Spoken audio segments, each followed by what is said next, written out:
Welcome to Ramya talks official. Manchu Vishnu నటిస్తున్న Kannappa cinema June 27న గ్రాండ్గా థియేటర్లో విడుదల కానుంది. ఇందులో ప్రభాస్, మోహన్ లాల్, అక్షయ్ కుమార్, కాజల్ అగర్వాల్ లాంటి స్టార్ యాక్టర్స్ కీలక పాత్రల్లో కనిపించనున్నారు. ఇప్పటికే రిలీజ్ అయిన ప్రమోషనల్ కంటెంట్ సినిమాపై ఆసక్తిని కలిగించింది. తెలుగులో కంటే హిందీలో ఈ సినిమాకు మంచి క్రేజ్ ఉంది.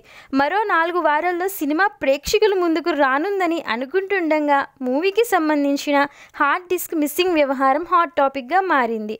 దీనిపై విష్ణు తాజాగా స్పందించారు.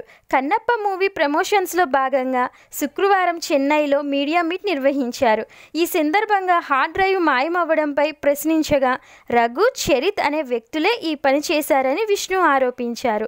వాళ్ళిద్దరూ తన సోదరుడు మనోజ్ ఇంట్లో పనిచేస్తున్నారనే సందేహాలు వ్యక్తం చేశాడు. ఎవరైనా చెబితే ఇలా చేశారా లేక వాళ్ళుగా తీసుకెళ్లారా అనేది మాత్రం తనకు తెలియదని అన్నాడు. కేవలం సినిమా గురించి మాట్లాడుకుందామని, దయచేసి కుటుంబ విషయాలపై ప్రశ్నలు అడగొద్దని విజ్ఞప్తి చేశాడు.